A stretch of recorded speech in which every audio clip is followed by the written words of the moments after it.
So I had a lot more time down there to really sit and think and reflect. My official job title was Service Projects Ministry Coordinator. That sounds really fancy and high tech. I was a camp counselor that built porches. But along with that is every staff member got to give at least one sermon this summer. I was lucky enough to give 2. It's because I'm really cool like that. But so the one I'm going to be doing today is the one that I did. Well, the church, or our church actually, was at Mountaintop. The theme of it is God's overwhelming hope. Just the themes for this whole summer was overwhelmed by God. So you had overwhelmed by God's glory, God's call, God's provision, and God's love. I got to do God's hope and God's love for my main messages, but my hope one was a little bit stronger. At the camp, things are centered towards mainly high school juniors and seniors. So that's kind of the vibe of the sermon. It's towards that main age range. So stick with me. But so to start the sermon, I started a little bit abstractly, talking about the strength of God's hope. Now, people don't typically think of hope and strength going together. It's not something that's normal. But the way that I see it is that God's hope for us is so strong that we don't even need to worry about it. It's there, it's strong, and it sets a solid foundation for us. If you think about it, God's stronger than any armies that have marched, any navies that any sailed, or the rest of that poem that's there. But God's strength it's there, it's prevalent, everybody feels it. But the strength of his hope is even stronger.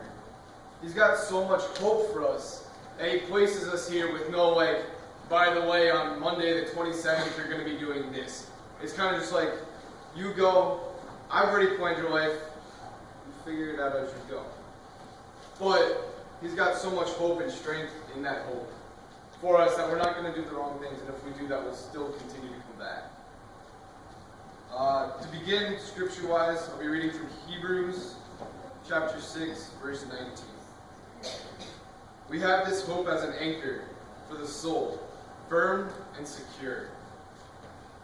Now, going off that, it's pretty easy to say that God's hope for us is strong, it's secure. It is like an anchor.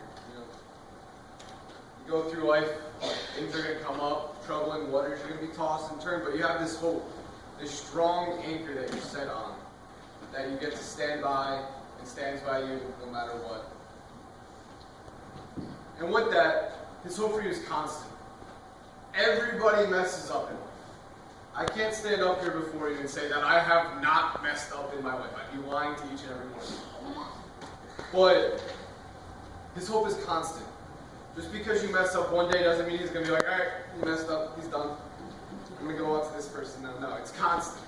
He has the hope that no matter what you do, you're going to come back, you're going to continue his plan, and you're going to continue on with life.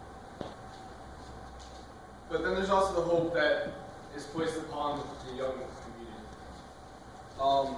Juniors, seniors, high school, wherever you people are, freshmen in college, it's fun. But the hope that no matter what life choices you make, or what life choices he's already made for you but you don't know about yet, he's got the hope that it's going to stay strong and firm. You guys are going to keep coming back.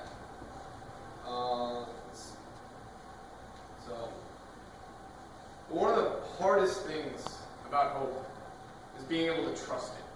You have to be able to place your trust in his hope for your life. Going on that is coming from the book of Proverbs, chapter 3, verses 5 through 6. Trust in the Lord with all your heart, and lean not on your understanding. In all your ways submit to him, and he will make your paths straight. Lean not on your own understanding. Now, that's probably the hardest things for humans to do. Every day we wake up and we have this whole master plan set of what we're going to do for our day. That's your own understanding. You can't base your life off that. Things happen. Some people go from being an engineering hopeful to a history major in college. But by trusting in the Lord's hope for you, everything is going to be straightened out. Everything will be straight. As my mom stated, I don't know how many of you read her Facebook post, but freshman year of college, the only thing I had set for myself was going into Air Force ROTC. My plan was I was going to go into Air Force, get a good degree from Rutgers University, study hard, study well, and graduate as an officer in the United States Air Force.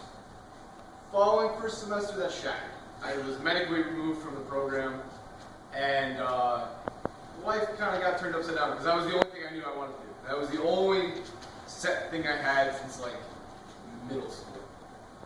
So it was like a good 2 weeks where I was lost. I didn't know what I was doing with my life and such, but I placed my trust back in God. I started going back to the religious group on campus that I hadn't been able to go to because of ROTC, because of the time commitment. So I started going back to that.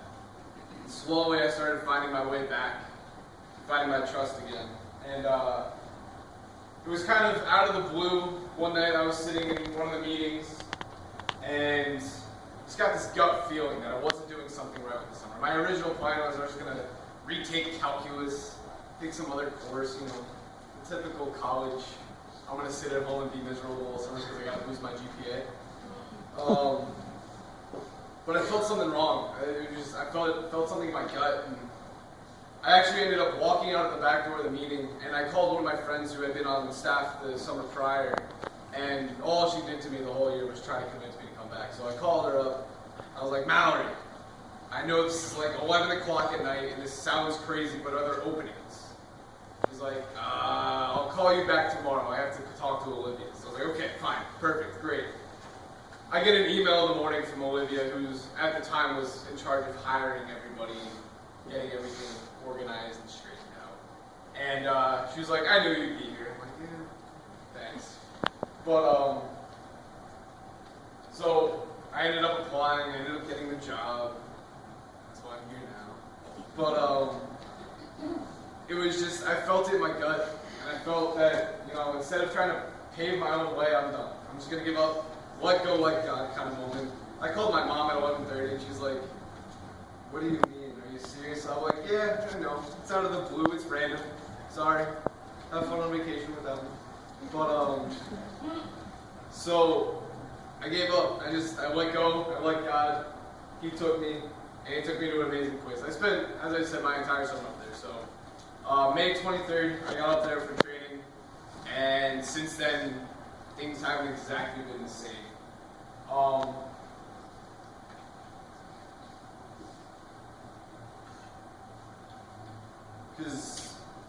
Because of Simply Hope.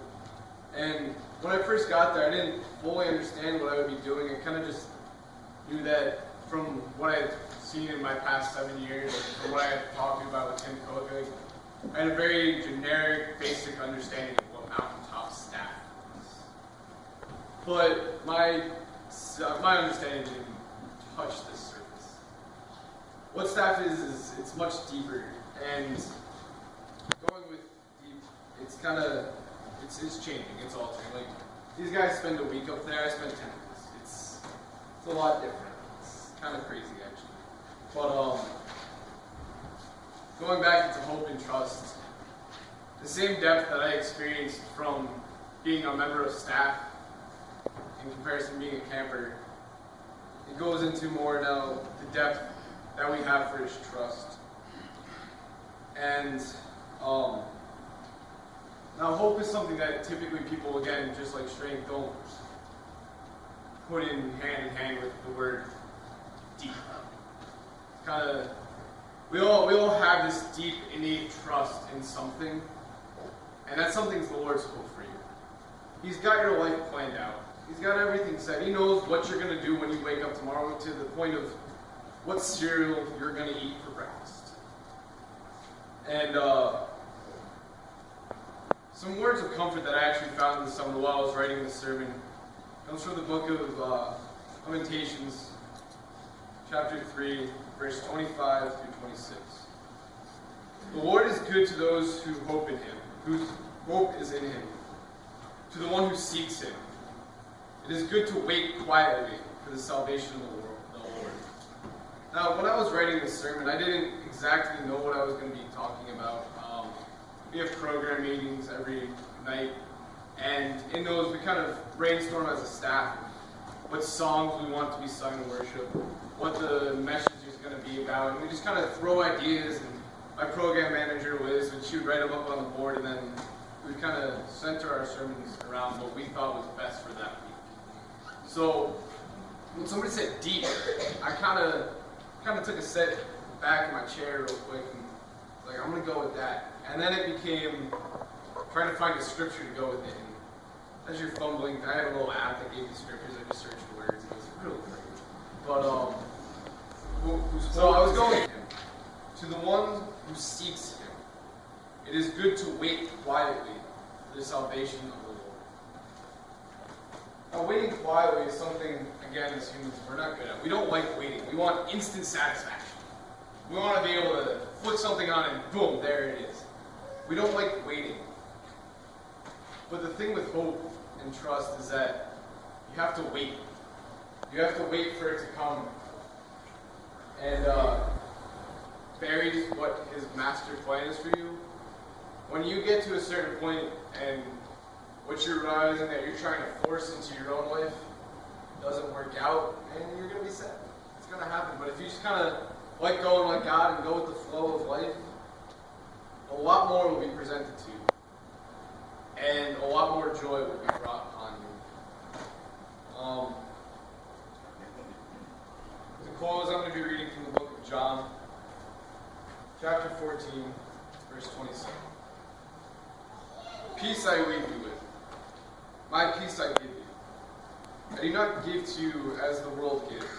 Do not let your hearts be troubled, and do not be afraid. Don't be afraid of the future. It's all planned out. It's all set. Everything's going to be all right. Amen.